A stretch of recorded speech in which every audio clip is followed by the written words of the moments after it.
While my son David was standing in the empty shell of what had once been our family's $3.2 million waterfront estate, watching moving trucks carry away the last of the antique furniture as the new owners took possession of the property he'd assumed would be his inheritance,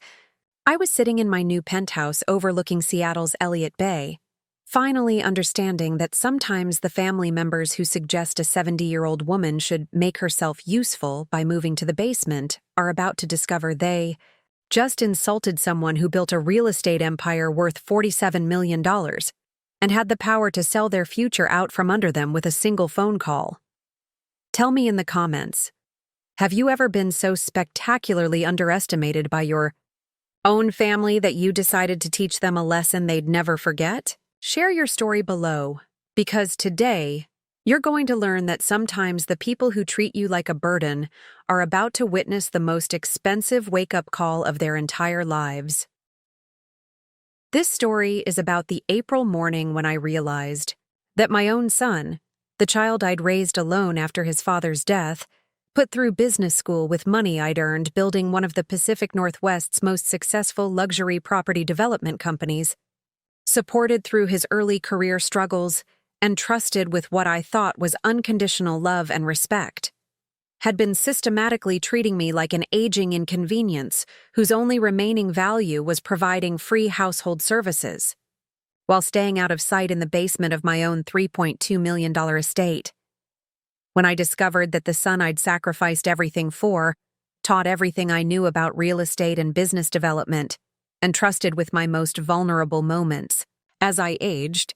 had been quietly planning my relegation to the cellar, while assuming he could manipulate me into accepting a subservient role in what had been my own home, built with my own vision and paid for with my own success, all while living rent-free, in luxury that represented the culmination of 25 years of strategic property development and business excellence. My name is Margaret Elizabeth Thornfield, and at 70 years old, I thought I'd found the perfect solution for maintaining family connections during my retirement years by inviting my son's family to share the magnificent Bellevue waterfront estate I'd designed and built in 1987, creating what I believed would be a multi-generational living arrangement that would benefit everyone while allowing me to gradually transition leadership of Thornfield Properties, the luxury development company I'd built from nothing into one of Washington State's most prestigious real estate firms, with a portfolio worth over $47 million. The 8,000-square-foot contemporary estate that David had been assuming would eventually become his inheritance was actually the crown jewel of my property portfolio, a custom-designed architectural masterpiece sitting on 3 acres of private Lake Washington waterfront with panoramic views of Mercer Island, the Cascade Mountains, and Seattle's skyline that had been featured in Architectural Digest, Pacific Northwest Home and Garden, and Seattle Magazine as an example of how sophisticated residential design could enhance, rather than compromise, natural environmental beauty. What I hadn't expected was that my son David and his wife Patricia would view my generous invitation to share this luxury estate not as an extraordinary opportunity that provided them with lifestyle and financial advantages they could never achieve independently, but as evidence that I was becoming dependent and malleable, ready to accept whatever living arrangements they deemed appropriate for an aging mother whose business acumen, financial independence, and property ownership rights were apparently no longer relevant to family decision-making processes. The 3-story waterfront mansion in Bellevue's exclusive Medina neighborhood had been my personal architectural statement, and the culmination of everything I'd learned about luxury residential development during 2.5 decades of creating custom homes for Seattle's most successful technology entrepreneurs, venture capitalists, professional athletes, and entertainment industry executives who demanded both aesthetic excellence and investment-grade property appreciation. By 2024, the estate had become worth over $3.2 million due to both its premier, waterfront location and the sophisticated architectural design that had incorporated sustainable building practices, smart home technology, and luxury amenities that had kept the property at the forefront of contemporary residential excellence while maintaining timeless appeal that would ensure continued value appreciation across multiple decades. My late husband, Robert James Thornfield, had been a senior captain for Alaska Airlines who'd shared my vision for creating extraordinary residential properties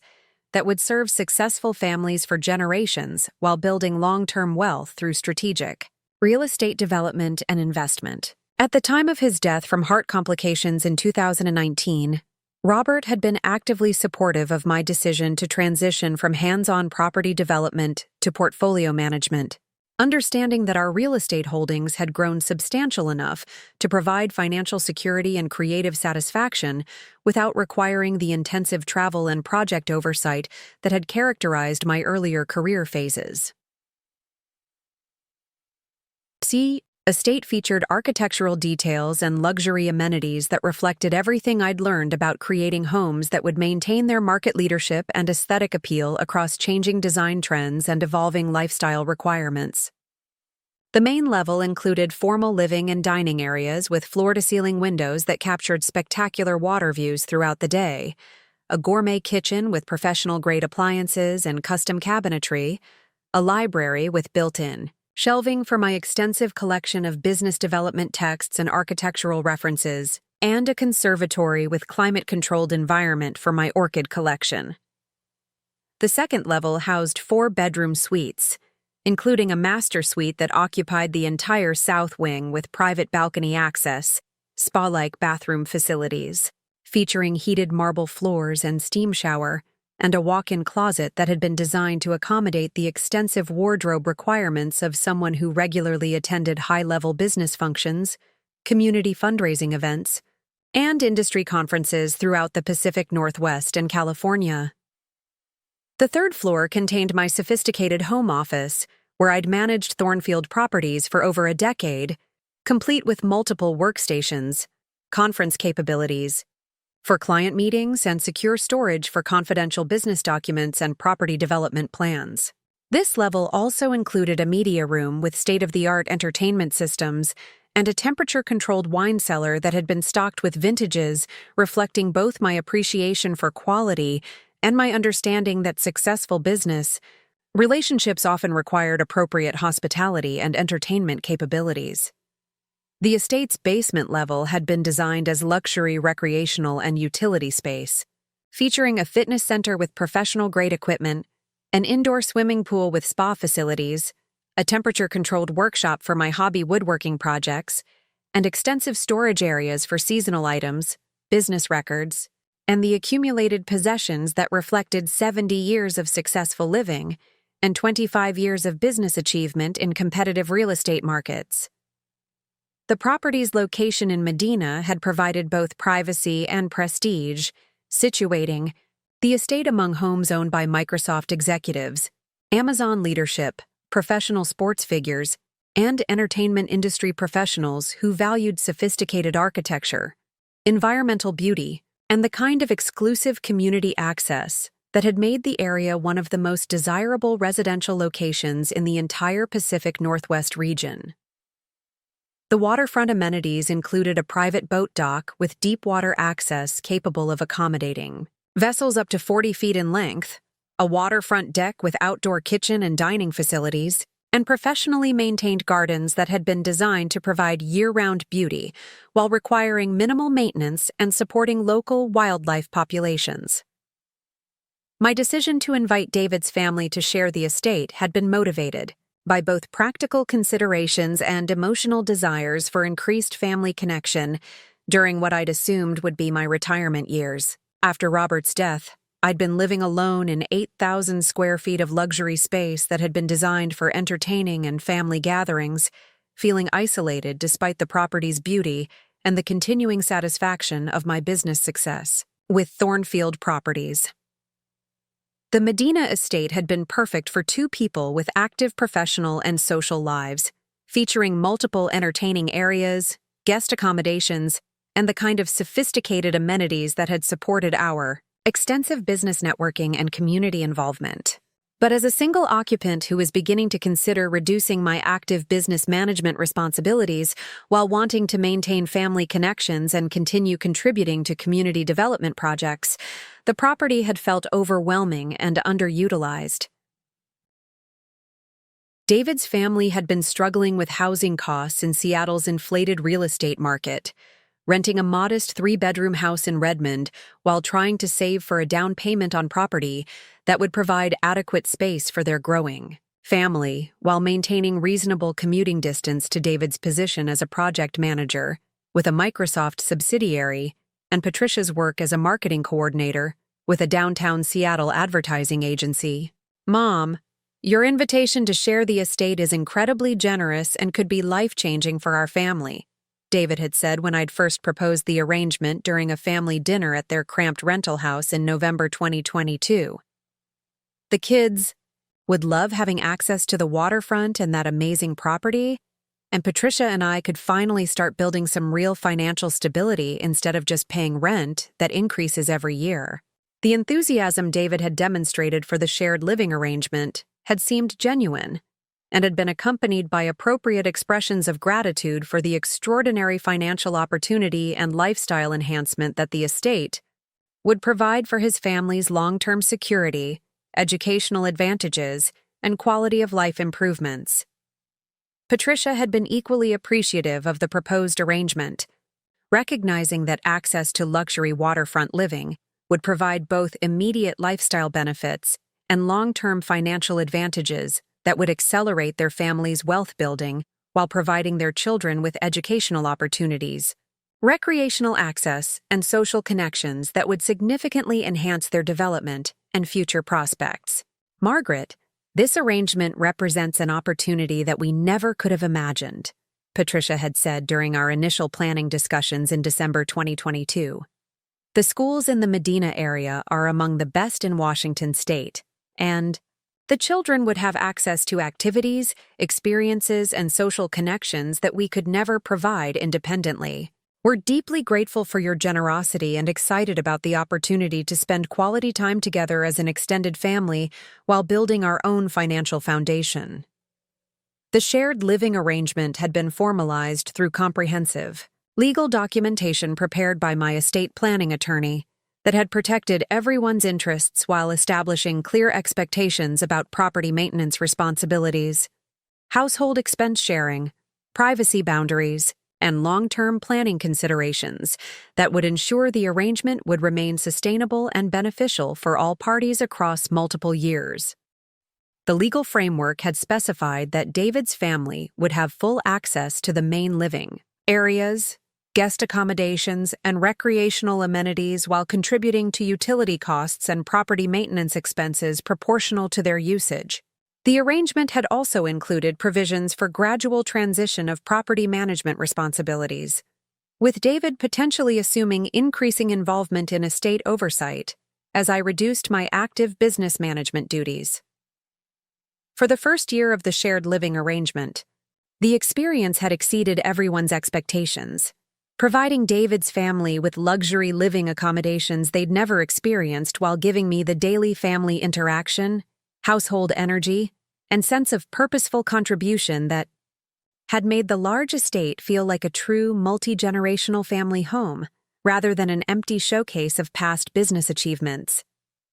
The children, 10-year-old Sarah and 8-year-old Michael, had flourished in the new environment, with access to private waterfront recreation, excellent educational opportunities, and the kind of stable, beautiful living space that had provided both security and inspiration for their academic performance and personal development. Sarah had joined the Medina Elementary School's advanced academic program and had begun taking sailing lessons at the nearby yacht club, while Michael had discovered a passion for nature photography using the estate's gardens and waterfront as his primary subjects. David had seemed genuinely grateful for the opportunity to live in luxury accommodations while building substantial savings that would eventually enable him to purchase quality property independently, and Patricia had regularly expressed appreciation for both the dramatic lifestyle enhancement and the opportunity to develop closer relationships with extended family while contributing to household management and community involvement. The first year had also provided opportunities for shared family activities that had strengthened relationships and created positive memories. Holiday celebrations had been spectacular, with the estate's formal dining areas and entertainment spaces providing perfect settings for gatherings that had included extended family, business associates, and community friends. Summer months had featured regular waterfront barbecues, boat excursions, and informal entertaining that had made the property feel alive and purposeful. But what I hadn't anticipated was that the comfort and security of the shared living arrangement would gradually transform David and Patricia's attitude toward my autonomy, independence, and continuing role as both property owner and family matriarch. Rather than maintaining appropriate respect for my generosity and recognition of my continued business competence, they had begun viewing me not as the successful business owner who was graciously sharing her achievements, but as an aging dependent whose continued presence in the main living areas was becoming inconvenient and whose ongoing business activities were outdated distractions from what they considered more important family priorities. The shift in their attitude had been subtle initially, manifesting as small suggestions about simplifying my daily routines, reducing my business commitments, and focusing on family relationships rather than professional responsibilities. But by early 2024, their suggestions had evolved into more direct attempts to influence my lifestyle choices and limit my autonomy in ways that had revealed their fundamental misunderstanding of both my capabilities and my intentions for the shared living arrangement. By March 2024, David and Patricia had begun treating the estate as though it were their primary residence, and I were an elderly relative who required management rather than respect. Their suggestions about my daily activities had become more frequent and more presumptuous, reflecting their apparent belief that my age automatically qualified them to make decisions about my lifestyle, business involvement, and use of my own property. "Mom, don't you think it would be better if you scaled back some of your business activities?" David had suggested during one particularly frustrating family dinner conversation. "You've already achieved so much, and at your age, wouldn't it be more relaxing to focus on family time and personal interests rather than continuing to deal with all that business stress?" The implication that my continued business involvement was somehow inappropriate for my age had been both insulting and concerning, particularly since Thornfield Properties continued to be highly profitable and my leadership remained essential for maintaining client relationships and strategic planning that protected our substantial real estate portfolio. Patricia had been even more direct in expressing her belief that my business activities were becoming burdensome and that my time would be better spent supporting household management and childcare responsibilities that would be more appropriate for someone my age. "Margaret, we really appreciate everything you've built with your business," Patricia had said during one particularly condescending conversation. "But wouldn't it be wonderful if you could spend more time with the grandchildren and maybe help with some of the household management tasks? You have so much experience with organizing and planning that could really benefit our family life." The suggestion that I should abandon my business responsibilities to become an unpaid household manager and childcare provider had revealed their complete failure to understand both my professional identity and my expectations for the shared living arrangement. Standing in my home office that April morning, reviewing the quarterly reports from Thornfield Properties that documented continued growth and profitability despite my reduced day-to-day involvement, I had no understanding that the family members I'd been supporting and housing for over a year were about to make a suggestion so insulting and presumptuous that it would fundamentally change our relationship forever and demonstrate exactly what happened when people mistook generosity for weakness and assumed they could manipulate someone with my resources and determination. The real estate expertise, financial resources, business relationships, and legal property ownership that David and Patricia had been taking for granted were actually going to become the foundation for teaching them the most comprehensive lesson they'd ever receive about respecting the people who'd made their comfortable lifestyle possible, and understanding that some suggestions have consequences that can reshape entire family futures in ways they'd never anticipated.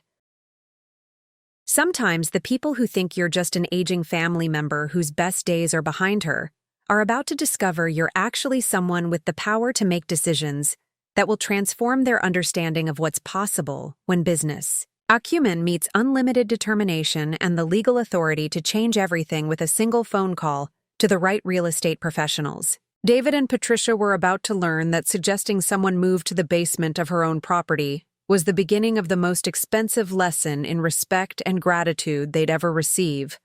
and the most dramatic demonstration of what happens when you underestimate someone who built a multi-million-dollar empire and retained both the knowledge and the power to use it when circumstances required decisive action that would change everything forever. Standing in my Lake Washington home office that April morning, reviewing the financial statements and property portfolios that documented 25 years of strategic real estate development across 3 states, I realized I needed to understand how I'd reached this point of casual dismissal from family members who should have been celebrating my continued business success and professional competence rather than treating my achievements as outdated relics from a bygone era. But to comprehend the full scope of what was building toward that devastating basement suggestion, you need to know about the empire of luxury properties, business relationships, and financial resources I'd built before David and Patricia decided. My expertise was something to be managed rather than respected, an empire that had made their systematic underestimation both possible and ultimately the most expensive mistake they would ever make. My journey to that frustrating April morning had begun 70 years earlier, when I'd been born Margaret Elizabeth Richardson to parents who understood that a woman's financial independence and professional competence were not optional conveniences, but essential survival skills in a world that rarely offered women second chances or easy paths to business ownership and substantial wealth accumulation. My father, William Alexander Richardson, had been a construction foreman for the Washington State Department of Transportation, specializing in highway infrastructure projects, bridge construction, and public works developments that had helped build the modern transportation system connecting Seattle to the rest of the Pacific Northwest. He'd spent his career understanding complex engineering requirements, managing construction teams, and ensuring that projects worth millions of taxpayer dollars were completed according to specifications that would keep them functioning safely and efficiently for decades under the most challenging weather conditions and heavy usage demands. "Margaret," my father had said during one of our regular Sunday evening conversations about my future plans when I'd been 14 years old, "the most important thing you can learn is that real estate and construction are the foundation of all wealth in America.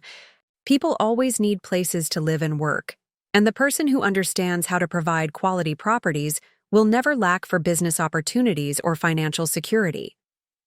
My mother, Dorothy Rose Richardson, had been equally influential in shaping my understanding of what was possible for an educated woman willing to work harder and think more strategically than the people around her. She'd worked as a bookkeeper for a small real estate development company in Tacoma, while also managing our household with the kind of meticulous attention to financial detail and long-term planning that had kept our family financially stable. Despite the economic uncertainties that had characterized the 1950s and 1960s, "Darling," my mother had told me during my high school years, "never depend on anyone else for your financial security or professional fulfillment. The women I know who have the most independence and respect are those who understand business, principles, can analyze investment opportunities, and build their own wealth rather than hoping someone else will take care of them." The Richardson household had been financially conscious and business-oriented in ways that had prepared me for the entrepreneurial career I would eventually build. Dinner conversations had regularly included discussions of property values, construction, costs, business management principles, and the importance of building assets that would generate income and appreciate in value while providing security and independence that couldn't be taken away by economic downturns or changes in personal circumstances. Our home had been filled with real estate magazines, business publications, and the kind of analytical thinking that had made complex investment decisions seem logical rather than overwhelming. By age 16, I'd already been helping my mother with basic accounting tasks and had developed sophisticated understanding of profit margins, cash flow management, and the relationship between risk and return that would characterize my entire approach to business development and investment strategy. My academic journey had begun at Tacoma's Stadium High School, a public school known for its rigorous business and mathematics programs, and its emphasis on preparing students for careers in commerce and professional services, rather than just traditional academic subjects. The school's approach to education had emphasized practical problem-solving, precise analytical thinking, and the kind of personal discipline and time management skills that would serve me well in competitive business environments throughout my career.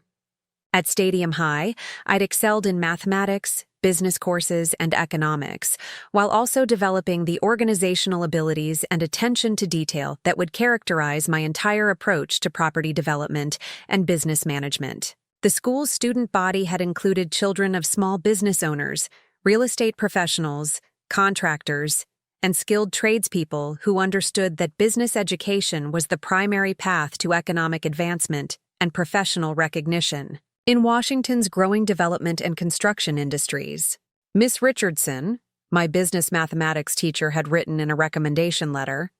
demonstrates exceptional ability in financial analysis and investment planning.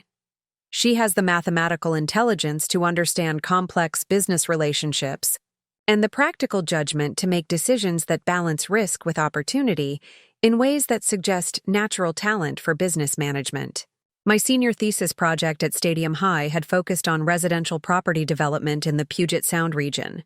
research that had required me to analyze demographic trends, construction costs, zoning regulations, and market conditions while also developing original investment proposals that demonstrated how strategic property acquisition and development could generate substantial returns while providing quality housing that served community needs. The University of Washington's School of Business had been the obvious next step, offering one of the most respected business programs on the West Coast, and a curriculum that combined rigorous theoretical education with practical experience in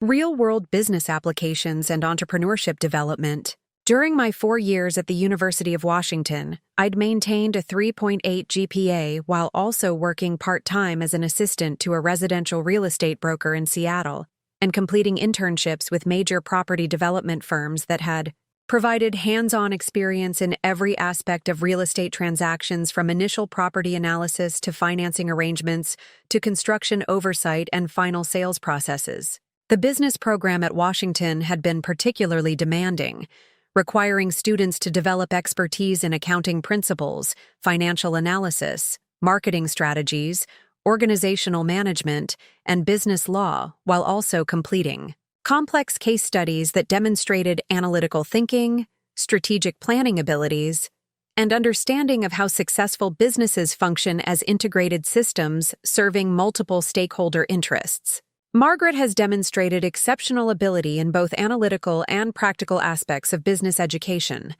my real estate finance professor had written during my senior year. Her projects consistently demonstrate sophisticated understanding of market dynamics and investment principles, while also exhibiting the kind of strategic thinking and risk assessment capabilities that characterize successful entrepreneurs. My senior capstone project at Washington had examined innovative approaches to residential development in the Pacific Northwest, focusing on how traditional building methods could be combined with contemporary design principles and environmental considerations to create properties that were both profitable for developers and appealing to buyers seeking quality housing with long-term investment potential. The project had been selected for presentation at the Pacific Northwest Regional Business Students Conference and had received recognition from the Washington State Association of Realtors as an outstanding example of how young business professionals could contribute to solving contemporary housing challenges while building successful careers in real estate development and investment. After graduating magna cum laude from Washington in 1976, I'd spent 18 months working for a small commercial real estate firm in Bellevue, providing market analysis and investment evaluation services for clients seeking to acquire or develop retail and office properties in the rapidly growing suburbs surrounding Seattle. The position had been excellent preparation for understanding the complex financial and legal aspects of real estate transactions, while providing experience in the kind of detailed analytical work that would become central to my career specialization in luxury residential development. The Bellevue firm experience had also introduced me to the sophisticated relationship between property development and community planning. As I'd watched project after project succeed or fail based on developers' understanding of demographic trends, infrastructure development, and the changing lifestyle preferences of affluent professionals who were choosing suburban locations for both residential and business purposes. Margaret, you have a natural talent for understanding how real estate markets actually function, my supervisor at the Bellevue firm had observed after I'd successfully identified a development opportunity that had generated substantial profits for our client. You don't just understand financial principles. You understand how communities develop and how to anticipate market trends that create investment opportunities. One of my most successful projects at the Bellevue firm had involved helping a small investor group identify and acquire a portfolio of single-family homes in emerging neighborhoods that had been overlooked by larger development companies but offered excellent potential for appreciation due to infrastructure improvements, school district quality, and proximity to employment centers that were attracting young professional families. The project had required 6 months of intensive market research, demographic analysis, and financial modeling that had enabled the investors to acquire 12 properties at below-market prices and develop them into luxury rental units that had generated both substantial monthly income and significant capital appreciation over the following 3 years. Ms. Richardson has demonstrated exceptional ability in identifying investment opportunities that others overlook, the investor group had written in a testimonial letter. Her analytical skills and market knowledge enabled us to build a profitable portfolio while providing quality housing that serves community needs. Her expertise created value for everyone involved. The success of the small-scale residential development project had been particularly meaningful because it had demonstrated how sophisticated market analysis could create win-win situations that benefited investors, residents,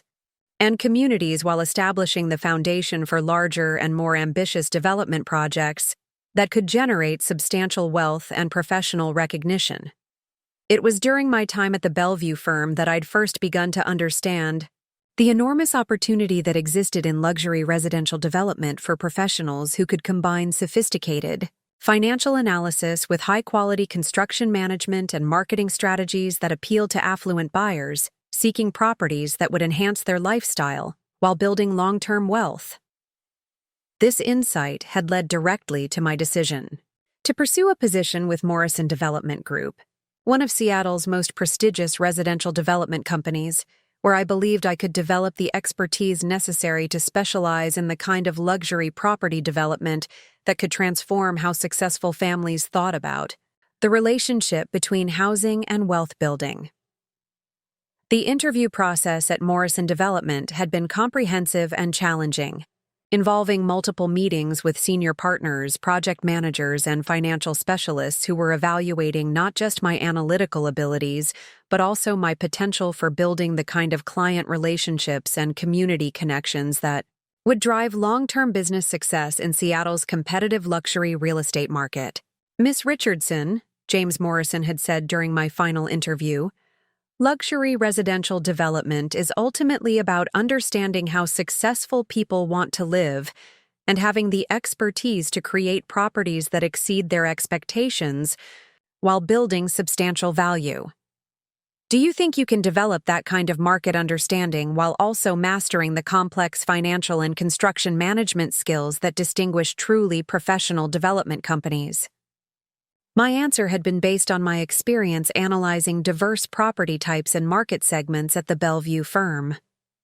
Mr. Morrison, I've learned that successful real estate development requires combining sophisticated financial analysis with genuine understanding of what buyers value most. I believe my background in market research and my experience with complex investment evaluation has prepared me to contribute to development projects that serve both client needs and business objectives. The starting position at Morrison Development had been as a junior analyst in the residential development division, earning $28,000 per year while learning the sophisticated market analysis, project management, and client relationship approaches that had made Morrison one of the most respected luxury development companies in the Pacific Northwest. But what had distinguished me from other entry-level employees had been my systematic approach to understanding not just how to identify profitable development opportunities, but why certain property types and locations consistently outperformed others and how different market factors could be analyzed to predict long-term investment returns. Within my first 3 months at Morrison Development,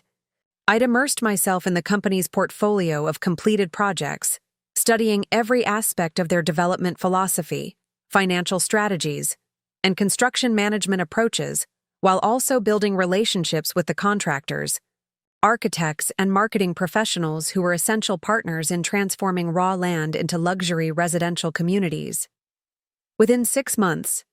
I'd begun identifying opportunities to improve project profitability and market appeal by suggesting better integration between financial planning and design development, more effective marketing strategies that targeted affluent buyers' specific lifestyle preferences, and innovative construction approaches that could enhance quality while controlling costs that affected both project margins and final sales prices. Margaret processes complex market information faster and more accurately than analysts with years of experience, James Morrison had noted in my first performance review. But more importantly, she understands how development decisions affect both project profitability and buyer satisfaction in ways that demonstrate genuine business maturity and market sophistication. The promotion to senior analyst had come after 18 months, recognizing not just my analytical abilities, but also my capacity to manage client relationships, coordinate with consulting professionals, and handle the complex project administration. That was essential for successful development projects in an increasingly competitive and regulated market environment. As a senior analyst, I'd been responsible for managing medium-sized residential development projects from initial land acquisition through construction completion and final sales, requiring both creative problem-solving skills and practical business management abilities that ensured projects delivered exceptional value while being completed on schedule and within budget constraints that protected profitability margins. The most challenging aspect of the senior analyst position had been learning to balance buyer preferences with construction limitations and financial requirements, developing project plans that satisfied everyone's needs while maintaining the quality standards and profit margins that had built Morrison Development's reputation for excellence in luxury residential development. My first major independent project had been the development of a custom home community in Mercer Island,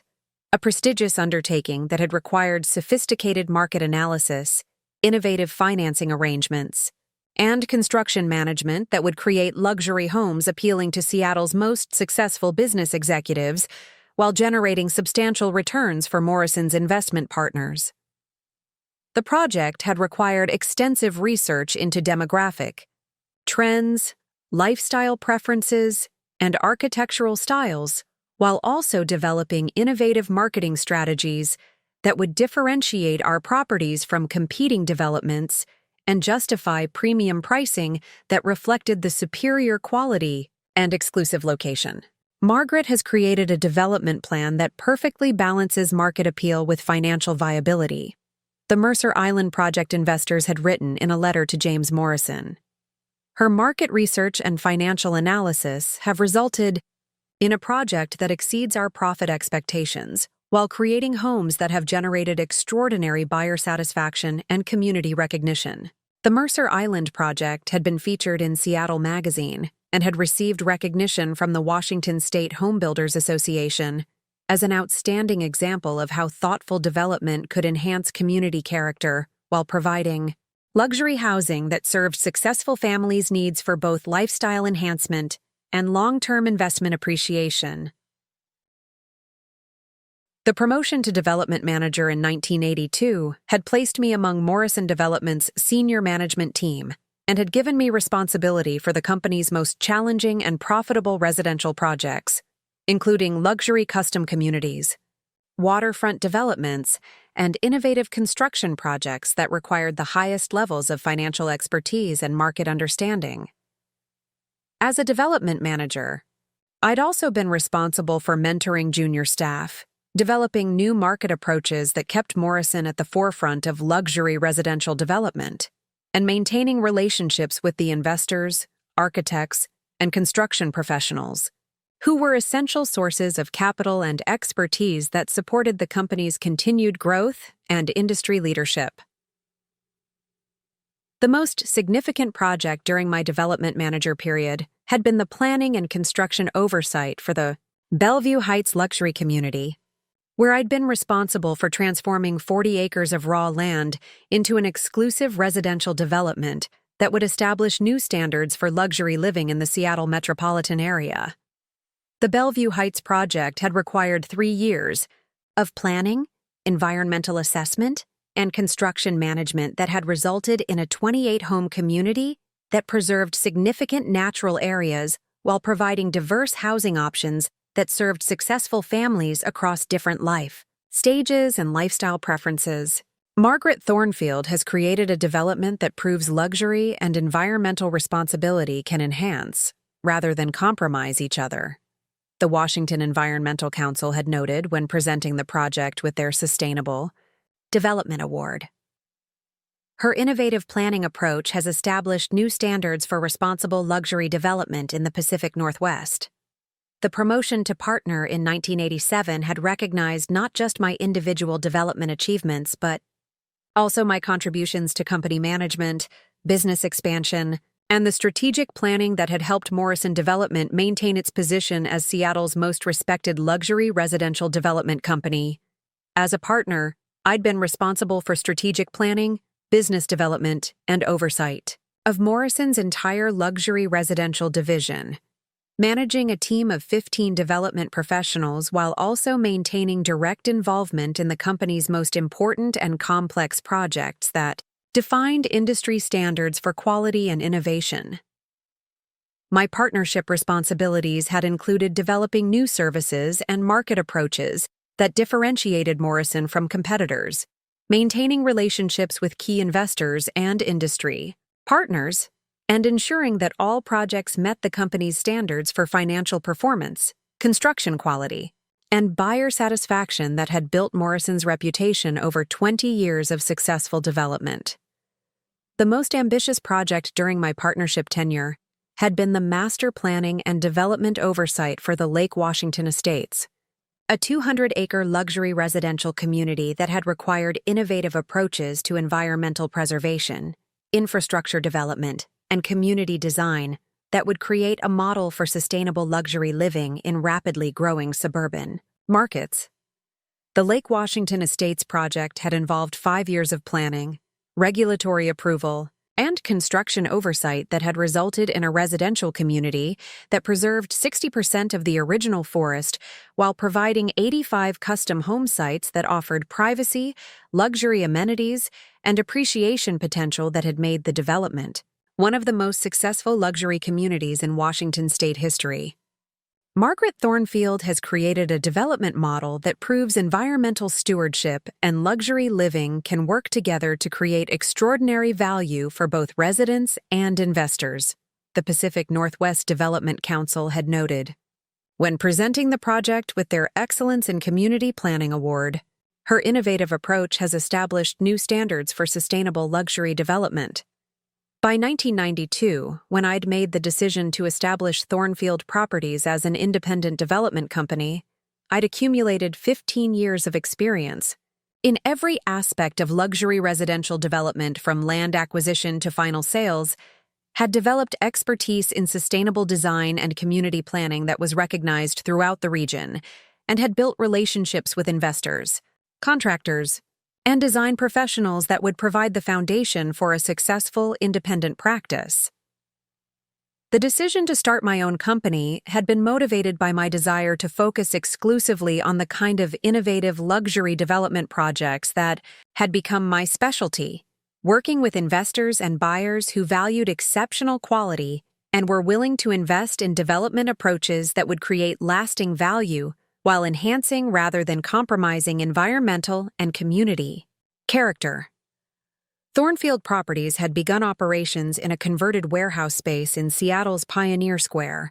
with a staff of 4 development professionals and a portfolio of investors who had followed me from Morrison Development because they valued the personalized attention and innovative development approaches that had characterized my work throughout my career. The company's first major project had been the development of the Cascade View luxury community, transforming 25 acres of challenging hillside terrain into 12 custom home sites that offered spectacular mountain views while incorporating sustainable design principles and construction techniques that minimized environmental impact while maximizing long-term value appreciation. Margaret Thornfield has created residential properties that honor the natural landscape while providing luxury living that exceeds anything available in conventional development, the Cascade View Homeowners Association had noted in their community newsletter. Her development approach demonstrates how environmental responsibility and luxury living can enhance each other.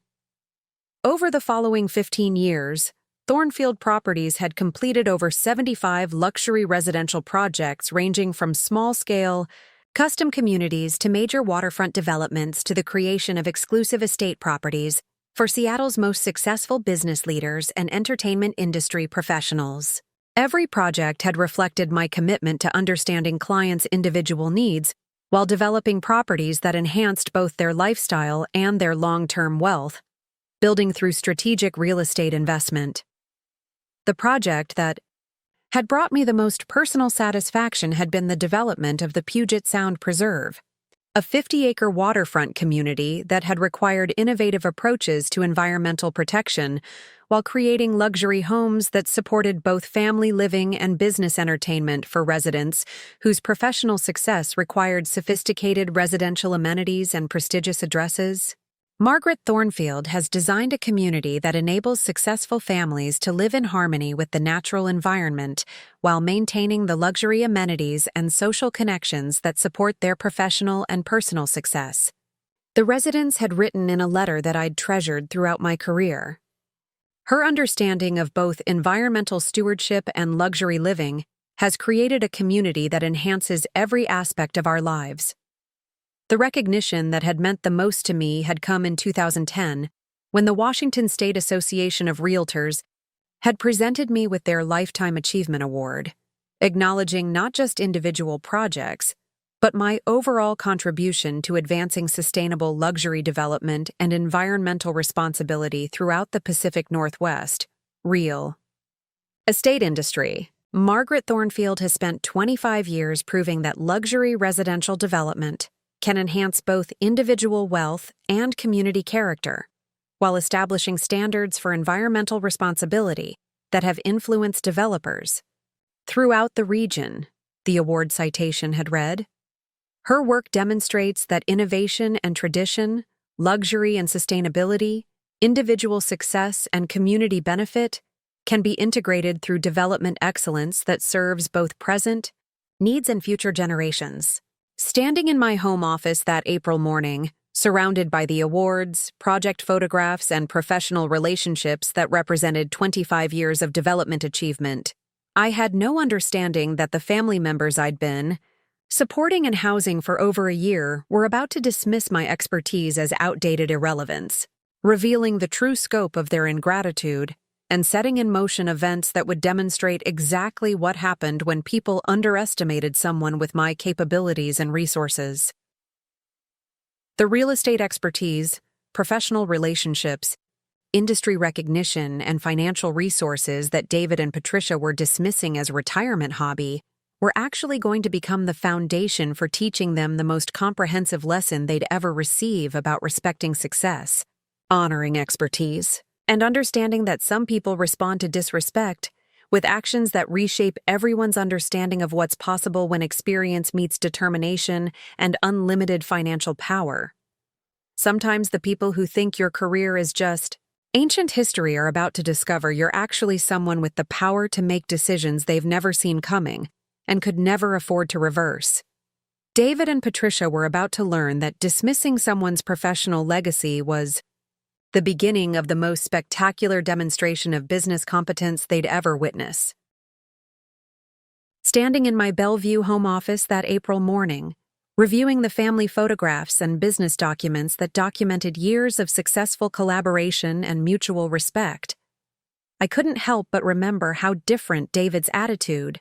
toward my real estate expertise had been just 5 years earlier, when he'd been a struggling Microsoft project manager, desperate for the kind of financial guidance and property investment opportunities that only someone with my experience and portfolio could provide. It was a relationship that had been built on genuine respect for my capabilities and sincere gratitude for the sacrifices I'd made to ensure his success. A time when David had spoken with such enthusiasm about learning from my expertise and building a family real estate portfolio that would honor the professional standards and innovative approaches that had defined my career. But what I discovered when that devastating basement conversation unfolded would transform my disappointment and shock into a cold, calculating determination that would change everything forever and demonstrate that some 70-year-old women fight back with financial decisions that reshape entire family dynamics and community understanding of what's possible when business expertise meets unlimited determination and the legal authority to make decisions that can alter lives permanently. The foundation of my relationship with David had been laid during his childhood and adolescence, when he'd spent countless hours accompanying me to construction sites, investor meetings, and property evaluations that had given him first-hand exposure to every aspect of professional real estate development and investment analysis. Unlike most children who viewed their parents' work as boring adult responsibilities to be avoided, David had been genuinely fascinated by the complex coordination required to transform raw land into luxury residential communities that generated substantial wealth while enhancing community character. From age 10, David had been my regular companion during weekend property tours, where I'd been evaluating potential development sites and conducting market analysis for investment opportunities. These experiences had provided him with practical education in real estate principles, market analysis, and investment evaluation that most people never received, even in formal business education programs. "Mom, how do you know which properties will make money?" David had asked during one of our site visits to a potential waterfront development in Kirkland, demonstrating the kind of analytical curiosity that had suggested he might have real potential for success in real estate investment and property management. "David, you have to understand both market trends and construction possibilities," I'd explained, showing him how to evaluate factors like location, zoning potential, infrastructure access, and demographic trends. "The investors are depending on me to identify opportunities that will generate substantial returns, and the only way to do that is through careful analysis of everything that affects property value and development potential." These early experiences had given David sophisticated understanding of real estate markets, investment principles, and the business relationships that were essential for successful property development and portfolio building. By age 16, he'd been able to identify development opportunities, evaluate market conditions, and understand the complex financing arrangements that kept major projects moving efficiently toward completion and profitability. During his high school years, David had worked summers as my unpaid research assistant, helping with market analysis, property evaluations, and client communications that had provided him with comprehensive exposure to real estate investment, while also demonstrating the intellectual demands and professional standards that characterized serious property development and wealth building. David has developed remarkable understanding of both the analytical and relationship aspects of real estate investment, I'd noted in a recommendation letter for his college applications. His exposure to professional development standards and investor relationship management has given him preparation for business education that most students never receive. David's decision to pursue business administration with a technology focus at the University of Washington had been directly influenced by his childhood exposure to my real estate practice and his understanding of how business expertise and technology knowledge could be combined to create superior investment analysis and property management systems. Throughout his college years, he'd regularly consulted with me about coursework, career planning, and the industry relationships that would be essential for establishing a successful business career after graduation. The financial support I'd provided for David's education had represented a significant investment in both his future and our family's continued involvement in Washington's business and real estate communities. His business degree had cost over $95,000 in tuition, fees, and living expenses, money that I'd earned through property development projects, and had chosen to invest in his education rather than in expanding my own company or increasing my personal lifestyle expenditures. "Mom, I know how much you're sacrificing to help me get this education," David had said during one of our regular phone conversations while he'd been studying at Washington. "I promise I'll use this opportunity to build something that makes you proud and that honors everything you've taught me about excellence and integrity in business." David's gratitude for my financial support had been accompanied by genuine appreciation for the professional mentoring and industry connections that I'd been providing throughout his college years. During summer breaks, he'd worked as an intern with property management companies and real estate investment firms that I'd recommended, gaining practical experience that had enhanced his classroom education while building relationships that would support his career development. Upon graduation, in 2006, David had faced the challenge of establishing himself in Seattle's competitive technology industry during a period of rapid growth but intense competition for positions with companies that offered both good salaries and long-term career advancement opportunities. The tech boom had created thousands of new jobs, but had also attracted talented candidates from across the country who were competing for the same opportunities. Rather than allowing David to struggle through the competitive job market alone, I'd leveraged my business relationships and industry connections to help him secure a position with Microsoft, where my real estate dealings with several senior executives had provided me with the personal relationships necessary to ensure David received serious consideration for positions that matched his education and interests. The Microsoft position David had ultimately secured had been as a project coordinator in their enterprise software division, earning $72,000 per year with excellent benefits and opportunities for advancement. But more importantly, the position had provided him with exposure to large-scale business operations, technology project management, and the kind of analytical thinking that would serve him well in any future business endeavors. My contribution to establishing David's career had gone far beyond networking assistance to include practical support that had been essential for his early success.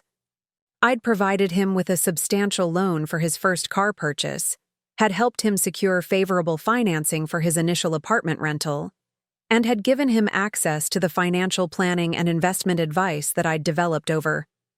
25 years of business success. More importantly, I'd used my business knowledge and professional relationships to help David understand how to navigate corporate politics, build productive working relationships, and develop the kind of strategic thinking that would be essential for long-term career advancement in competitive business environments. "Margaret, we're so grateful that you helped David understand how to approach his career strategically," David's supervisor at Microsoft had said during a company social event where I'd been invited as David's guest. "His professional maturity and business acumen are exceptional for someone his age, and his analytical approach reflects the kind of training that most people don't receive until much later in their careers." The introduction of Patricia into our family dynamic had occurred in 2008, when David had begun dating a marketing coordinator, whose background in advertising and public relations had provided her with exposure to Seattle's business community. Though her experience had been limited to the creative and promotional aspects, rather than the financial analysis and strategic planning that characterized my real estate development practice. Patricia's initial attitude toward my professional work had been appropriately respectful and genuinely curious about the business principles and investment strategies that had made my property development company successful. She'd asked thoughtful questions about market analysis, had shown interest in visiting development projects, and had expressed appreciation for the professional legacy that had provided David with unique advantages in establishing his career. "Margaret, I'm fascinated by the sophistication of your real estate business," Patricia had said during one of our early family dinners. "David has explained how much your expertise and connections have meant to his career development, and I Can see why your clients have such confidence in your professional judgment and investment recommendations. Patricia's background in marketing had given her practical understanding of brand development, customer relationship management, and the importance of reputation in maintaining long-term business success. Her appreciation for my work had been informed by professional experience that had taught her to recognize the difference between superior and mediocre business practices. During their engagement period, Patricia had regularly sought my advice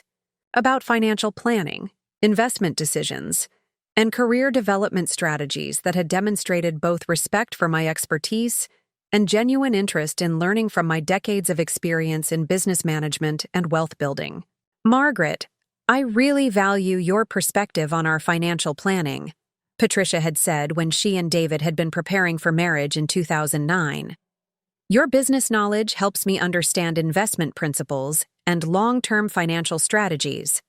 that I would never have learned from my marketing background." The collaborative relationship that had developed between Patricia, David, and myself during this period had been based on mutual respect, shared interests in financial success, and genuine appreciation for the expertise that each of us brought to family discussions about career development, investment planning, and long-term wealth building.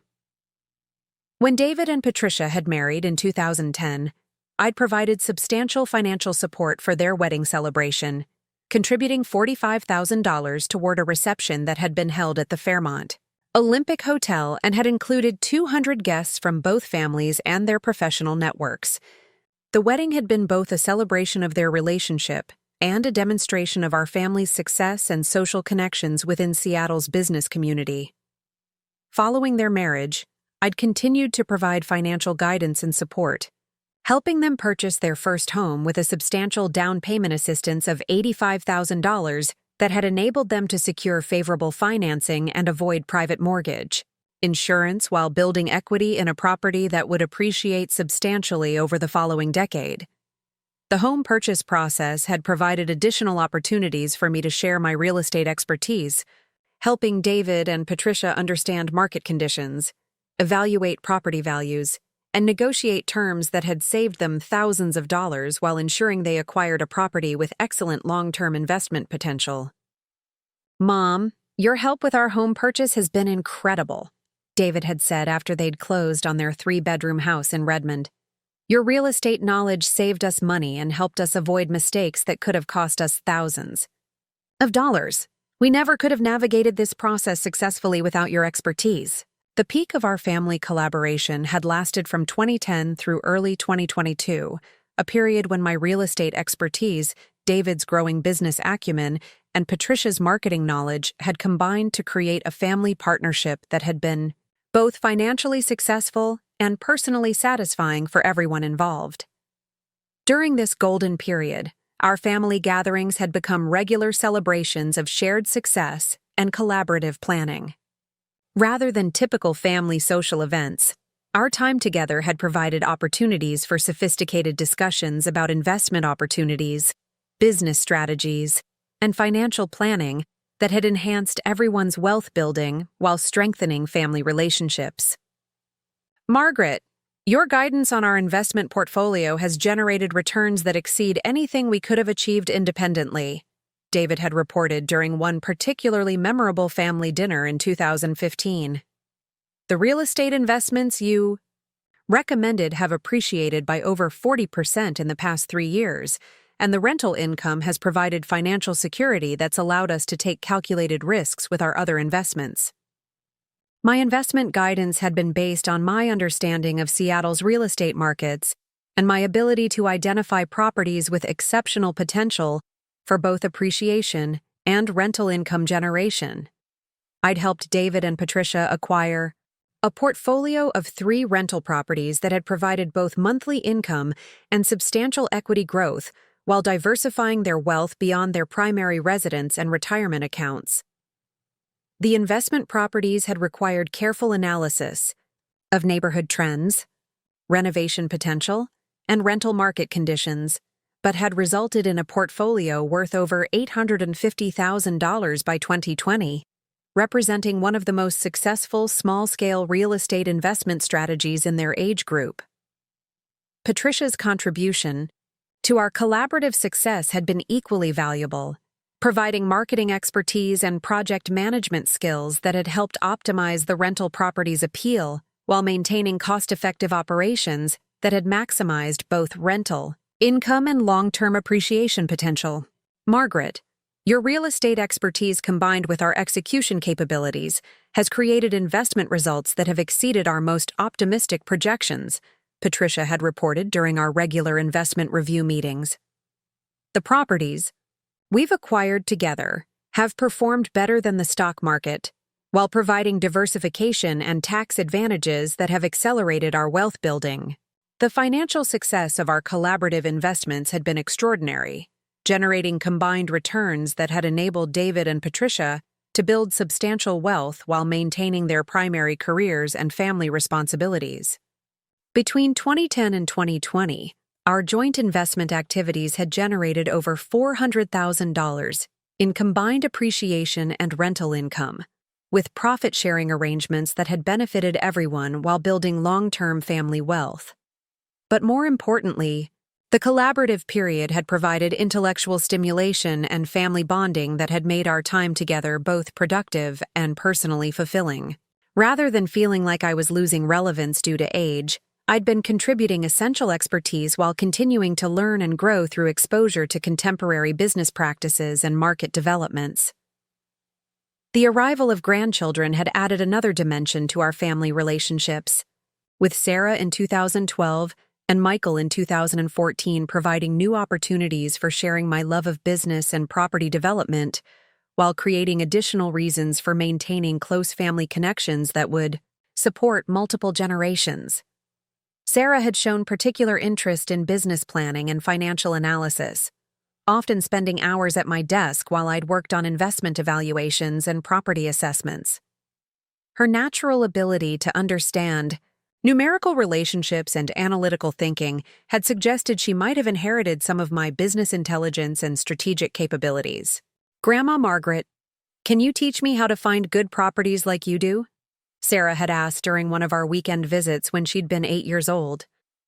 "I want to learn how to make smart investments that help families build wealth and security." Michael had been more interested in the construction and development aspects of our work, regularly asking detailed questions about building processes, architectural planning, and project management. His enthusiasm for understanding how properties were developed and improved had suggested he might follow a path toward engineering or construction management careers. The opportunity to share my professional knowledge with grandchildren who were genuinely interested in business and real estate had provided additional satisfaction and had strengthened my sense that our family's involvement in property development and wealth building would continue for multiple generations. During this period, David and Patricia had also been supportive of my continued professional activities,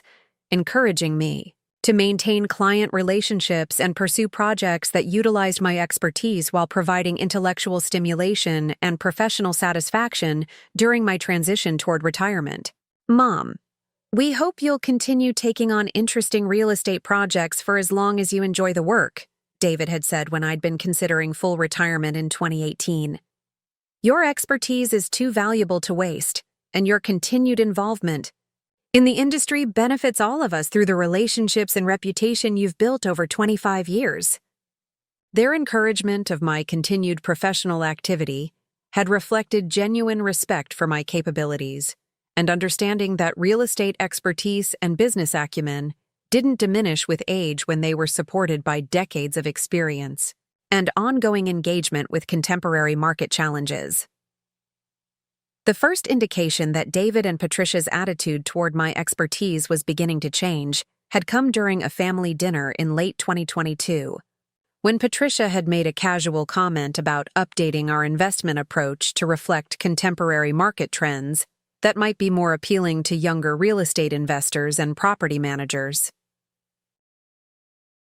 "Margaret, your investment strategy has been incredibly successful," Patricia had said, using the kind of diplomatic language that had suggested she was trying to be tactful about a sensitive subject. "But I'm wondering if we might want to consider some more contemporary approaches that would appeal to millennial investors who might have different risk tolerances and return expectations. The suggestion that my investment approach was somehow outdated or less effective for contemporary markets had been both surprising and concerning, given that our collaborative investments had been generating exceptional returns and had consistently outperformed broader market indices and conventional investment strategies. Patricia, I'm curious about what specific contemporary approaches you think would improve our investment performance, I'd responded, trying to understand the reasoning behind her suggestion. Our current properties have been appreciating at rates that exceed regional averages while generating rental income that provides both cash flow and tax advantages. But Patricia had been prepared with examples of investment strategies that she'd apparently been researching, presenting information about real estate investment trusts, crowdfunding platforms, and technology-based property management systems that she'd described as more efficient and less hands-on approaches to real estate investment. I think investors today are looking for more passive investment options that don't require direct property management, Patricia had explained, showing me articles about real estate investment platforms that had promised simplified investing without the complexities of property acquisition, tenant management, and maintenance oversight. David had supported Patricia's observations with comments about investment technologies and market platforms that had suggested he was beginning to question approaches that had been central to our collaborative success and had generated substantial wealth for their family. Mom, I'm seeing more people our age who prefer investments they can manage through apps and online platforms, David had said. Maybe we should consider some options that would give us real estate exposure without requiring us to deal with tenants, maintenance issues, and all the hands-on management that takes so much time. The implication that our successful hands-on investment approach was somehow outdated or inefficient had been particularly frustrating because it had ignored the superior returns and wealth building that had resulted from my expertise in property selection, market analysis, and strategic management that couldn't be replicated through passive investment platforms. But more concerning than their specific investment suggestions had been the underlying assumption that my real estate expertise needed to be modernized or simplified to remain relevant. Despite the continued success of our collaborative investments and the consistent outperformance of our property portfolio compared to alternative investment approaches. By early 2023, David and Patricia's questioning of my investment approaches had evolved into a more systematic pattern of dismissal and condescension that had affected both our business collaboration and our family relationships. The shift had become particularly apparent during investment planning meetings, where my recommendations had begun to be treated as suggestions to be evaluated and potentially rejected, rather than professional expertise to be respected and implemented. Margaret, we appreciate your perspective on this investment opportunity, David had said during one particularly frustrating planning session for a potential property acquisition. But Patricia and I think we need to pursue more contemporary investment approaches that reflect current market conditions rather than traditional real estate strategies. The use of the phrase, "We appreciate your perspective," had been a clear signal that my role in our collaboration was being redefined from lead investment advisor to consulting contributor whose recommendations could be accepted or rejected based on David and Patricia's judgment about market trends and investment preferences. But what had made their changing attitude even more insulting had been their assumption that age-related decline in my capabilities was responsible for what they perceived as resistance to innovation and adaptation to contemporary investment strategies. Mom, we understand that keeping up with current investment trends can be challenging, David had said during one particularly condescending conversation. But Patricia and I are in touch with younger investors every day, and we have a better sense of what approaches are working in today's markets. The suggestion that my resistance to their investment suggestions was evidence of aging-related inability to adapt, rather than professional judgment based on decades of successful experience, had been both personally hurtful and professionally insulting.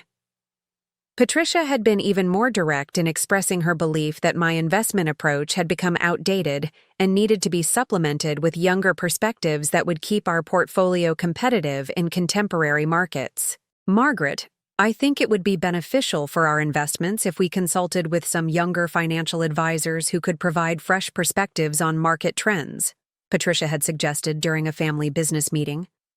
"Your experience is valuable, but we need to balance traditional approaches with contemporary innovation and technology-based strategies." The proposal to supplement my investment expertise with younger advisors had been a transparent attempt to diminish my role in our family's financial planning while maintaining access to my professional relationships and accumulated wealth. By mid-2023, the pattern of systematic dismissal and professional disrespect had extended beyond our investment collaboration to affect our shared living arrangement at the Medina estate. What had begun as subtle suggestions about my daily routines had evolved into more direct attempts to influence my lifestyle choices and limit my autonomy in ways that had revealed their fundamental misunderstanding of both my capabilities and my expectations for the shared living arrangement. The shift in their attitude had been most apparent in their assumptions about household responsibilities and their expectations for my role in family activities. Rather than maintaining appropriate respect for my position as property owner and family matriarch, they had begun treating me as though I were an elderly relative who required management rather than someone whose generosity had provided them with luxury living they could never afford independently. "Mom, don't you think it would be better if you spent more time helping with household management and childcare?" David had suggested during one particularly frustrating family dinner conversation. "You have so much experience with organizing and planning that could really benefit our day-to-day family life." The suggestion that I should abandon my business responsibilities to become an unpaid household manager and childcare provider had revealed their complete failure to understand both my professional identity and my expectations for our living arrangement. Patricia had been even more direct in expressing her belief that my business activities were becoming burdensome and that my time would be better spent supporting domestic responsibilities that would be more appropriate for someone my age. "Margaret, we really appreciate everything you've built with your business," Patricia had said during one particularly condescending conversation. "But wouldn't it be wonderful if you could spend more time with the grandchildren and maybe take on some of the household management tasks? You have so much knowledge about organizing and planning that could really help our family function more efficiently." The assumption that I would willingly abandon profitable business activities to provide free domestic services had been both insulting and concerning, particularly since my continued professional involvement was essential for maintaining the financial resources that supported our family's lifestyle and investment opportunities. The final betrayal had occurred during what should have been a routine family dinner in April 2024, when David and Patricia had used the occasion to make a suggestion so insulting and presumptuous that it had fundamentally changed our relationship forever and had demonstrated exactly what happened when people mistook generosity for weakness and assumed they could manipulate someone with my resources and determination. The evening had begun normally, with family conversation about the children's school activities, David's work projects, and Patricia's marketing campaigns. But I'd sensed an underlying tension that had suggested they'd been planning to use the occasion for a significant family announcement that would affect our living arrangements. "Mom, Patricia and I have been discussing some changes to our household organization," David had announced after dinner, using the formal tone that had suggested he'd been rehearsing the conversation. "We think it might be time to optimize our use of the estate's space to better accommodate everyone's needs and activities." The announcement itself had been vague enough to seem reasonable, but what had followed had been a systematic presentation of their plans for reorganizing the household in ways that would effectively demote me from family matriarch to live-in domestic assistant. "Margaret, we've been thinking about how to make the most efficient use of all the estate's beautiful spaces," Patricia had said, using false enthusiasm to disguise what had clearly been a carefully planned proposal. "We think there are some opportunities to reorganize things in ways that would give everyone more privacy and better accommodate our different lifestyle needs. But David's specific suggestion had been the most shocking revelation of their true attitude toward my value, and their expectations for my role in the household I owned and had graciously shared with them. "Mom, we were thinking that it might make sense for you to move your living space to the basement level," David had said, delivering the insult with the casual tone of someone discussing minor household logistics.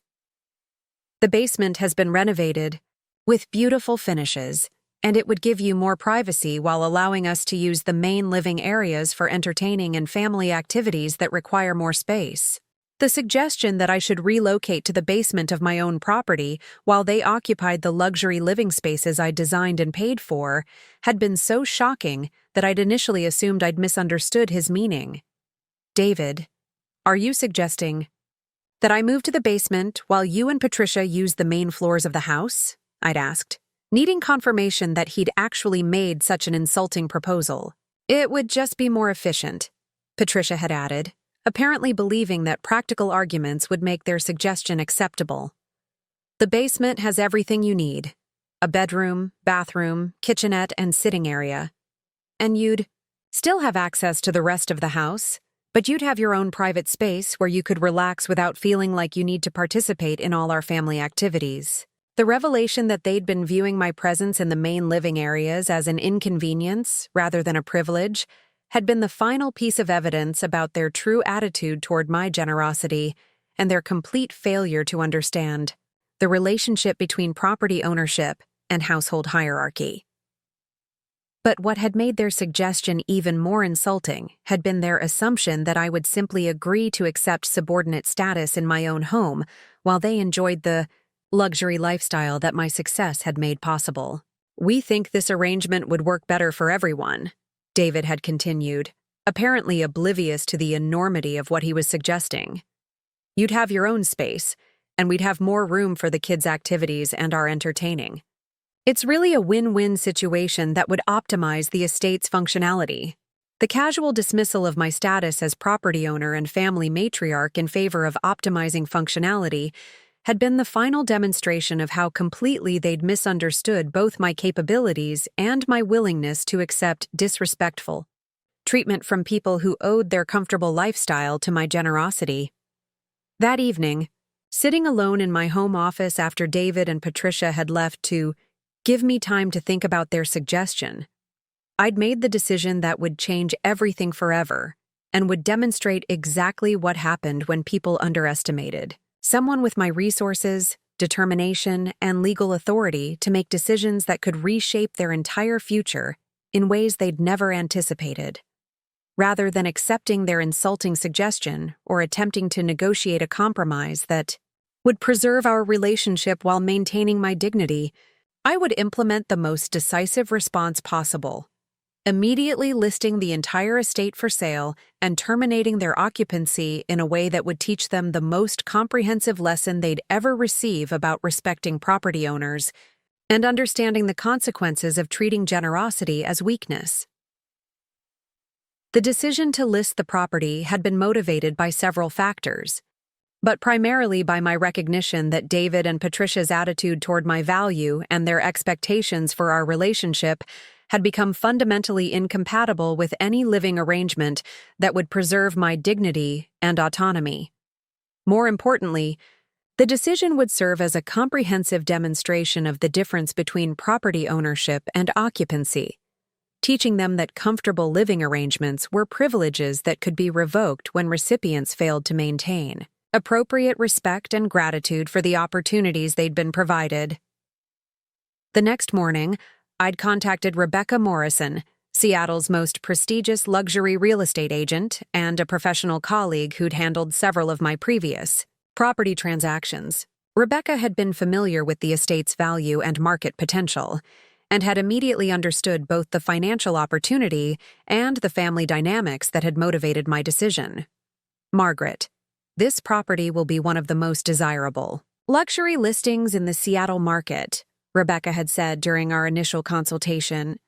"The waterfront location, architectural quality, and prestigious neighborhood will attract buyers who are willing to pay premium prices for this level of luxury and exclusivity. The listing process had been remarkably efficient, with professional photography scheduled for the following week and marketing materials prepared that would position the estate as an exceptional opportunity for buyers seeking the finest luxury, residential properties in the Pacific Northwest.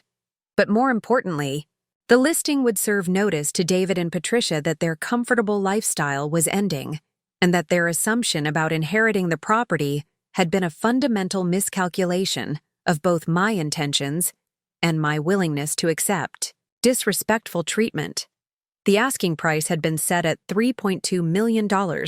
reflecting both the property's inherent value and the current market conditions that had made luxury waterfront properties increasingly desirable for wealthy buyers seeking privacy, prestige, and investment appreciation potential. The revelation of the property listing had occurred 3 days later, when Rebecca's marketing materials had appeared in luxury real estate publications and online platforms that had immediately attracted attention from both potential buyers and local real estate professionals who recognized the significance of such a prestigious property being offered for sale. David and Patricia had first learned about the listing when Patricia's colleague at the marketing agency had mentioned seeing the estate featured in Seattle Magazine's luxury real estate section, complete with professional photographs and detailed descriptions of the property's amenities and location advantages. "Margaret, we saw that the estate is listed for sale," David had said when he'd called that evening, his voice carrying a combination of shock and disbelief.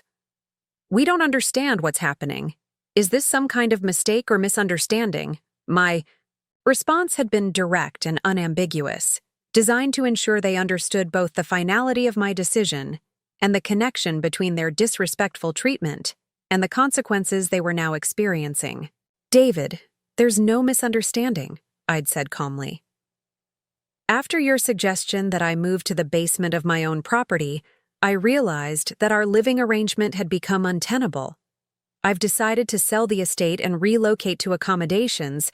that will better serve my needs and expectations." The silence that had followed had lasted nearly 30 seconds, as David had apparently struggled to process the magnitude of what he was hearing and the implications for his family's immediate and long-term future. "Mom, we didn't mean to offend you," David had finally said, his voice now carrying genuine panic as he'd begun to understand the scope of the consequences his suggestion had triggered.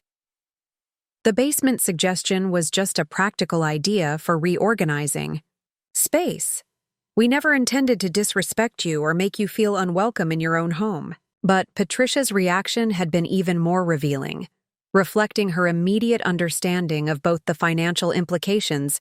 and the social embarrassment that would result from their forced relocation from one of Seattle's most prestigious residential addresses. "Margaret, please don't make any hasty decisions," Patricia had said when she'd taken the phone from David. "We're grateful for everything you've done for our family, and we want to work together to find a solution that makes everyone comfortable. The basement suggestion was just a misunderstanding that we can easily resolve." The assumption that my decision was a hasty reaction that could be resolved through negotiation had demonstrated their continued failure to understand the fundamental change that had occurred in our relationship and my determination to prioritize my own dignity and autonomy over family harmony. The market response to the estate listing had been extraordinary, with 12 serious inquiries within the first week and 3 formal offers within 10 days. The property's combination of waterfront location, architectural quality, and prestigious neighborhood had attracted buyers who were willing to compete aggressively for the opportunity to acquire such an exceptional property. The highest offer had come from a technology executive who'd recently sold his company for $150 million and was seeking a primary residence that would reflect his success while providing luxury amenities and investment appreciation potential. His offer of $3.4 million had exceeded the listing price and had included terms that would allow for rapid closing and immediate occupancy. "Margaret, we have an exceptional offer that I recommend you accept," Rebecca had reported during our review of the competing proposals. "This buyer has excellent financing, no contingencies, and can close within 30 days. This represents both maximum financial return and minimum transaction complexity. The decision to accept the offer had been immediate, reflecting my determination to complete the sale as quickly as possible, while maximizing the financial return and minimizing any opportunities for David and Patricia to interfere with the transaction or attempt to negotiate alternative arrangements. The 30-day closing timeline had provided David and Patricia with minimal time to make alternative housing arrangements, ensuring they would experience the full impact of the consequences their disrespectful treatment had generated, while learning that some decisions have permanent implications that cannot be reversed through apologies or negotiations. The revelation that the estate sale would close within 30 days had forced David and Patricia to confront the immediate reality of finding alternative housing in Seattle's competitive and expensive real estate market. Their previous rental in Redmond was no longer available, and comparable properties in desirable neighborhoods were both scarce and significantly more expensive than they'd been paying in shared living expenses.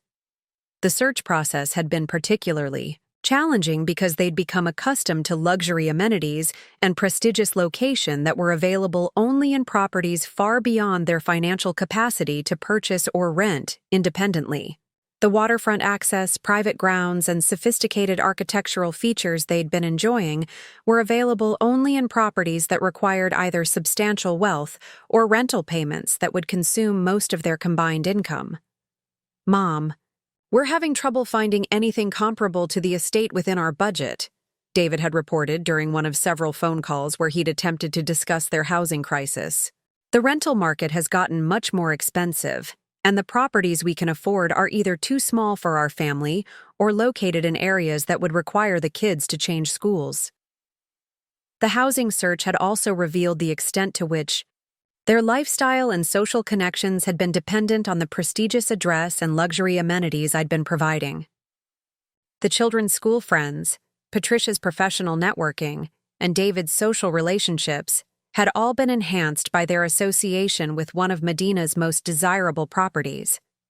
Patricia had been even more direct in expressing the social and professional implications of their forced relocation, reflecting her understanding of how address and lifestyle affected both personal relationships and career advancement opportunities. "Margaret, losing access to the estate means losing connections and opportunities that have been important for both our careers and the children's social development," Patricia had said during one particularly emotional conversation. "We understand that we made a mistake with our suggestion, and we're hoping you'll reconsider the sale and give us another chance to make the living arrangement work."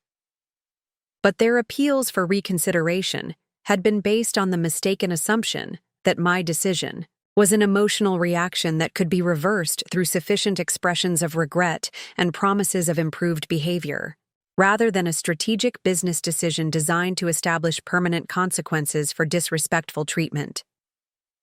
During the final weeks before the estate sale closing, I'd been making my own relocation arrangements, purchasing a luxury penthouse condominium in downtown Seattle's most prestigious residential tower. The new property provided spectacular city and water views, sophisticated amenities, and the kind of luxury living environment that would support both my continued business activities and my desire for social connections with other successful professionals.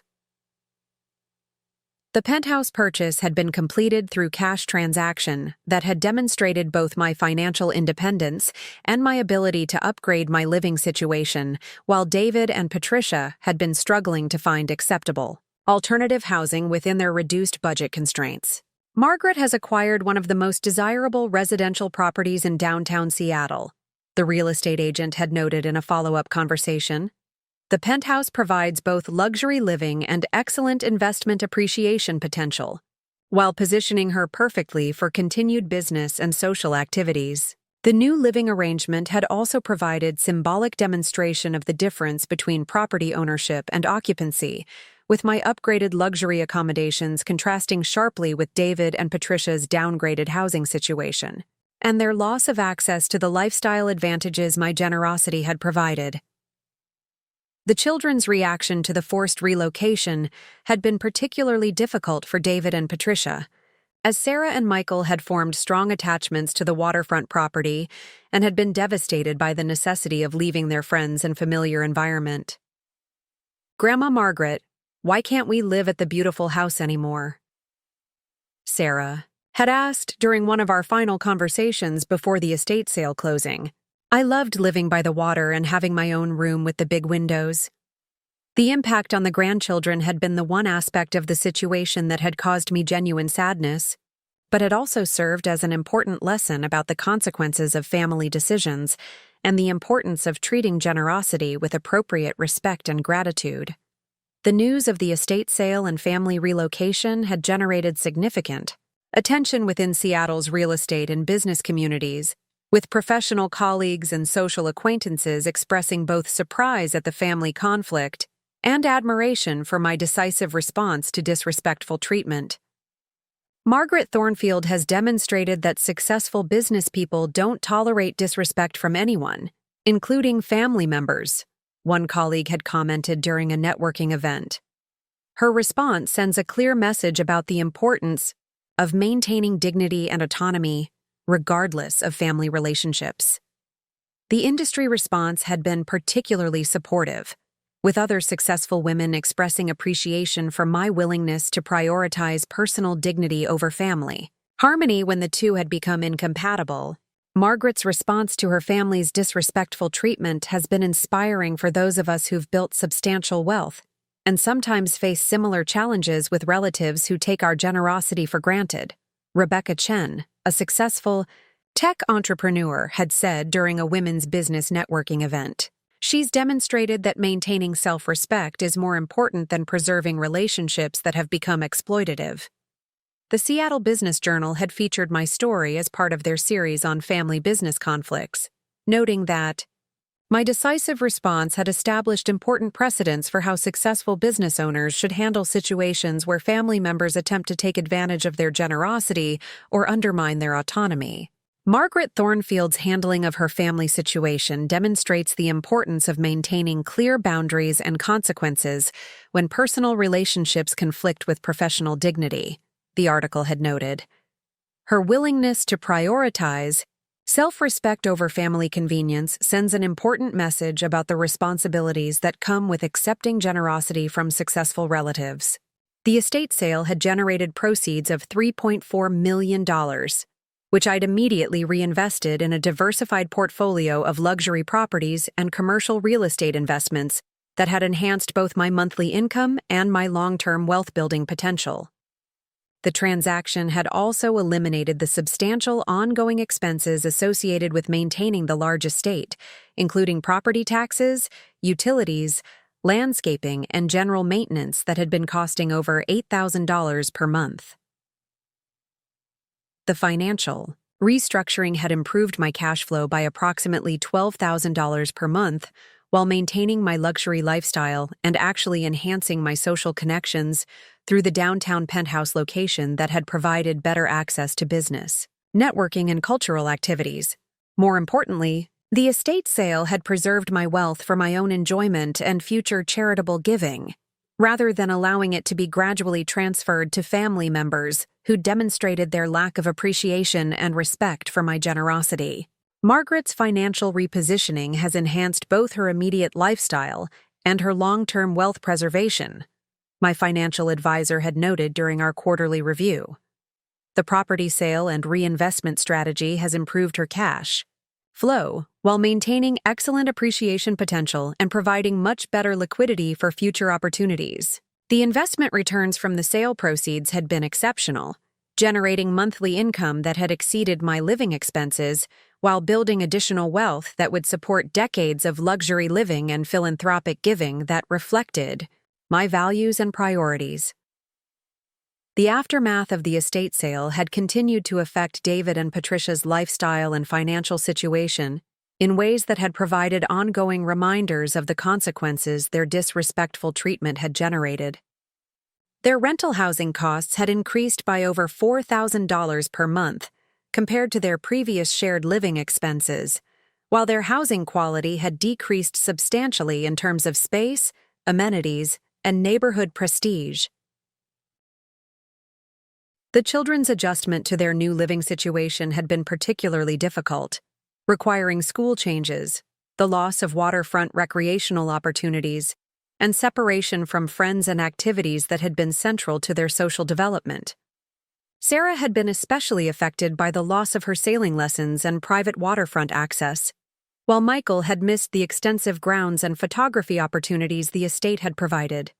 David's career advancement at Microsoft had also been affected by the housing change, as his reduced savings and increased living expenses had limited his ability to invest in professional development opportunities and had created financial stress that had affected his job performance and advancement potential. The housing situation has been much more challenging than we anticipated, David had reported during one of our occasional phone conversations.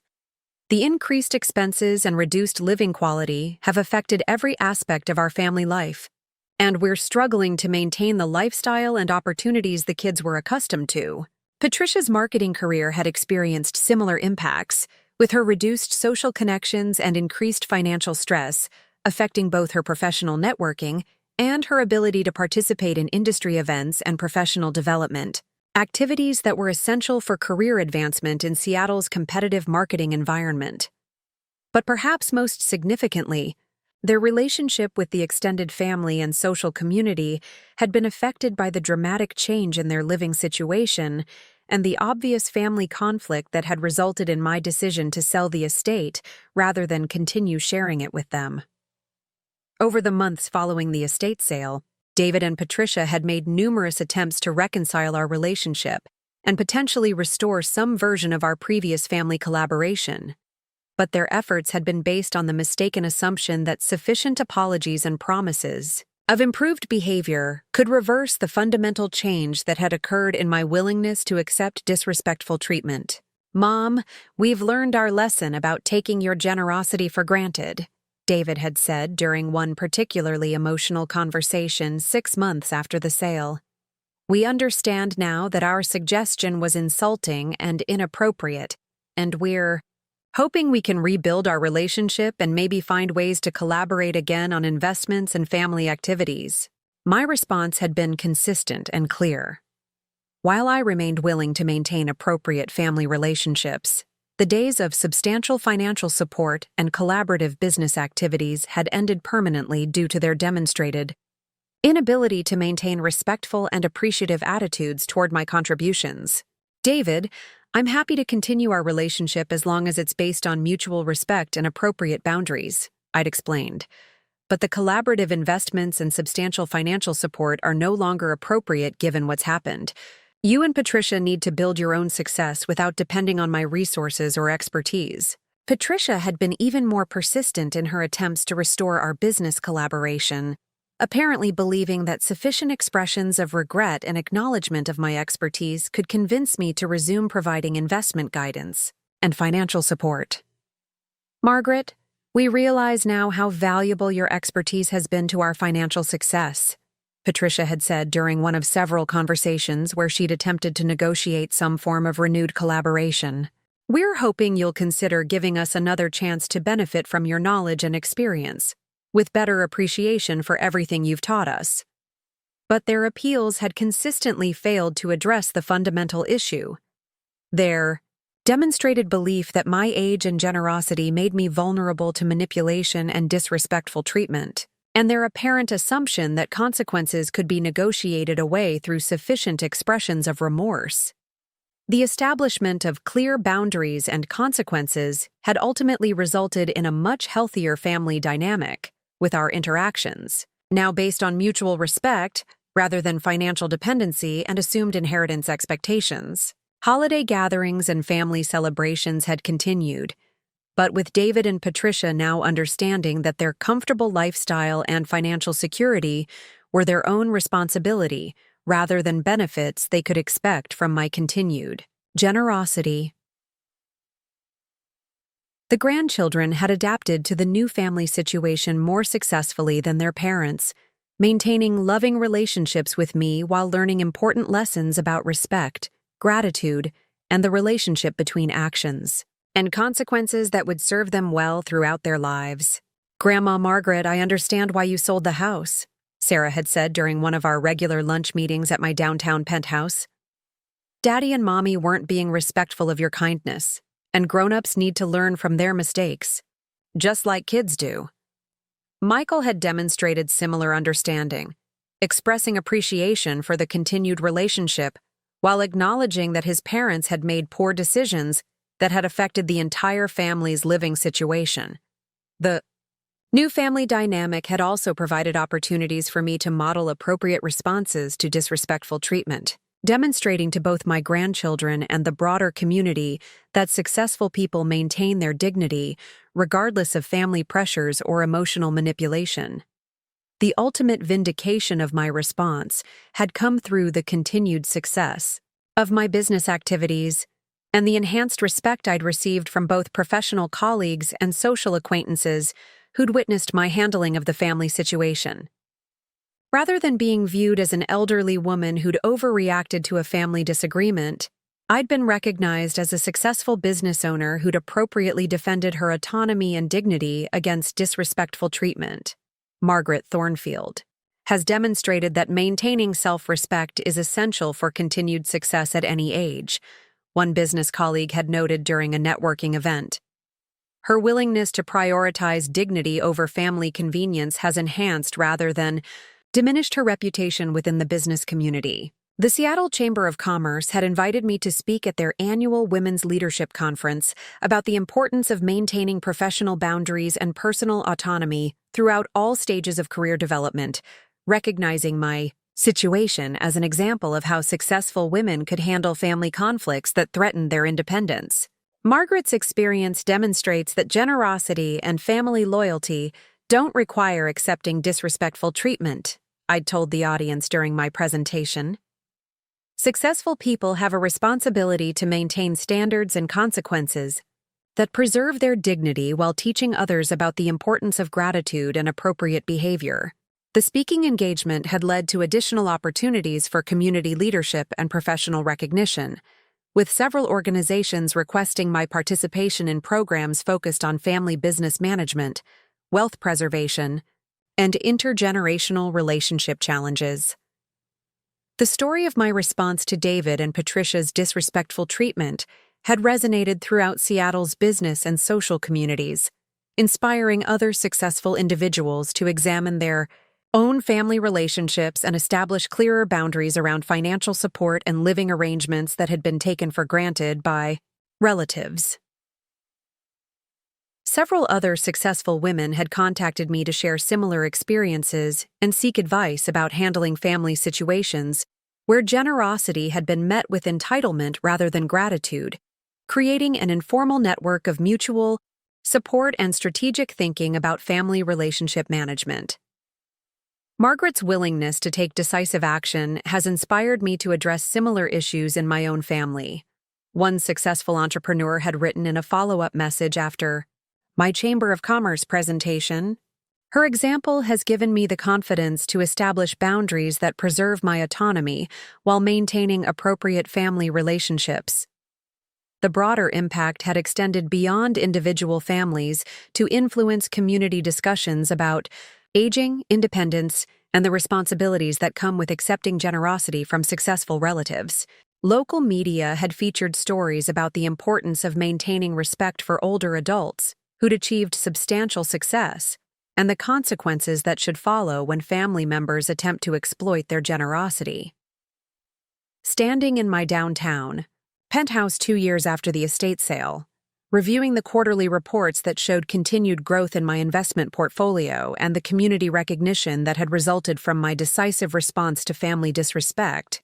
I understood that the decision to sell the estate had been one of the most important choices of my entire life. The financial results had been exceptional, with the proceeds from the sale generating returns that had exceeded the estate's carrying costs, while providing liquidity and flexibility that had enhanced both my immediate lifestyle and my long-term financial security. The penthouse location had provided better access to business opportunities, cultural activities, and social connections that had enriched my retirement years while maintaining my professional engagement. But more importantly, the decision had established principles and boundaries that had protected my dignity while teaching essential lessons about respect, gratitude, and the consequences of taking generosity for granted. The example had influenced not just my own family, but the broader community's understanding of how successful individuals should handle situations where family relationships conflict with personal autonomy and professional dignity. The grandchildren had grown up understanding that love and family connection didn't require accepting disrespectful treatment, and that maintaining self-respect was essential for long-term happiness and successful relationships. These lessons would serve them well throughout their lives as they built their own careers and family relationships. David and Patricia had eventually acknowledged that their suggestion had been inappropriate and had expressed genuine appreciation for the business lessons and life skills they'd learned through experiencing the consequences of their disrespectful treatment. While our relationship had never returned to its previous level of financial collaboration, it had evolved into a more honest and respectful dynamic that served everyone's long-term interests. The ultimate vindication had come not through David and Patricia's eventual apologies or their acknowledgement of their mistakes, but through the demonstrated success of my independent living situation and the enhanced respect I'd received from the broader community for my handling of the situation. The Penthouse had been featured in Seattle Magazine as an example of how successful professionals could design retirement living that maintained both luxury and independence, while providing opportunities for continued business engagement and community contribution. The feature had generated additional business opportunities and social connections that had made my 70s more professionally and personally satisfying than many people experienced in their earlier decades. Margaret Thornfield has created a retirement lifestyle that demonstrates how wealth, wisdom, and independence can combine to produce extraordinary results, the magazine article had noted. Her response to family challenges and her continued business success provide inspiration for others who refuse to accept age-related assumptions about declining capability or social relevance. The professional recognition had been equally satisfying, with invitations to serve on nonprofit boards, participate in business mentoring programs, and contribute to community development projects that utilized my expertise while providing purposeful engagement that enhanced both my personal satisfaction and my community impact. But perhaps most importantly, the entire experience had demonstrated that some decisions are too important to be compromised by family pressure or emotional manipulation, and that maintaining dignity and self-respect often requires courage to prioritize long-term principles over short-term relationship harmony. If someone in your life is trying to treat your generosity as an entitlement while suggesting that your age or family relationship gives them the right to make decisions about your living situation or lifestyle choices, remember my story. Remember that property ownership comes with legal rights that family relationships cannot override, and that respect and gratitude are not optional components of healthy family dynamics. Remember that people who suggest you move to the basement of your own property might discover they've challenged someone with the financial resources and legal authority to sell their comfortable lifestyle out from under them with a single phone call to the right real estate professionals. What's your story? Have you ever had to teach family members about the difference between generosity and weakness? Share it in the comments below, and remember to like and subscribe for more stories about turning family disrespect into life-changing lessons about dignity, autonomy, and the power of decisive action. Because sometimes the best response to people who treat your kindness as weakness is showing them exactly what happens when business expertise meets unlimited determination and the legal authority to change everything, with decisions they never saw coming. David and Patricia thought they could suggest I move to the basement while they enjoyed the luxury lifestyle my success had provided. What they actually did was inspire the most decisive business decision of my retirement years, while learning that some people respond to disrespect with consequences that reshape entire family dynamics permanently. Sometimes the people who think, Your best days are behind you are about to discover you're actually someone with the power to make decisions that will redefine their understanding of what's possible when experience meets determination and unlimited financial authority. That's a lesson worth $3.4 million in property sale proceeds. And every dollar was worth it to prove that respect and appreciation aren't negotiable at any age, and that some suggestions are so insulting, they deserve responses that change everything forever. Justice served, independence secured, dignity preserved, boundaries established, legacy protected. The view from 72 is spectacular when you're surrounded by people who respect your achievements rather than trying to exploit them. David and Patricia learned that suggesting someone move to the basement was the beginning of the most expensive lesson in gratitude they'd ever receive, and the most dramatic demonstration of what happens when you underestimate someone with the power to sell your future out from under you. Respect your elders, especially when they have the legal authority to change your life with a single signature. Up next, you've got 2 more standout stories right on your screen. If this one hit the mark, you won't want to pass these up. Just click and check them out. And don't forget to subscribe and turn on the notification bell so you don't miss any upload from us.